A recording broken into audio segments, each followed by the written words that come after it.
Problema ya pamurin kanu para kareng hog racers keti Pampanga ing African Swine Fever o ASF. Agpangking veterinary consultant na ning Pampanga Swine Producers Association o PSPAA ay Dr. Vil Lima. Asu na lamu king apat deng active hog racers manibat kin dating apulot anam.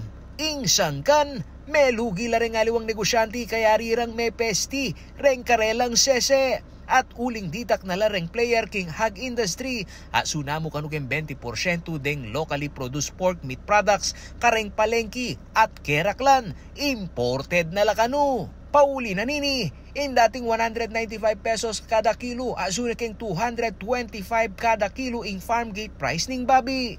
Megresulta ay iniking mata sa retail price amiraras 380 hanggang 400 pesos kada kilo ning babi. In December, ang farm gate price was 195.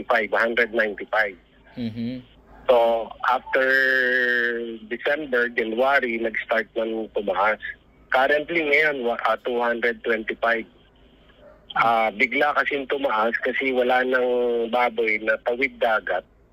Ibig sabihin yung from Visayas and Mindanao na dumarating ng Manila. So wala na kukuha yung biyahero ng Manila. So at the same time, affected ang Pampanga. Uling mitasing farm gate price ning babi. Samantala, manyad no mang bakuna kontra ASF deng hog racers keti Pampanga. Bika trial no kanu king aduang farm keni probinsya dapot kanu balaw sing suportang akakwara ibat king Department of Agriculture o DA. Agpang naman kang DA Undersecretary Roger Navarro napakanu inaprobahan ning Food and Drugs Administration o FDA ing bakuna bistaman mi daw nung research venture king Vietnam. Actually, that's the biggest challenge, no? Last few weeks we were in Vietnam together with the president, and we have talked to the different suppliers of ESF.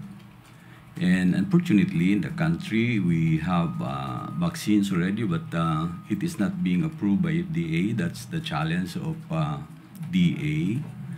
And the backyard is somehow gone.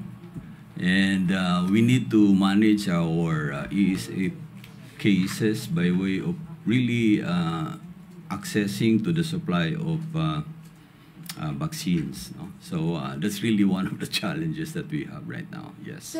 Ako yung kaya kayong talasuyo ay Paulo G. Santos, ating pusong makabalen.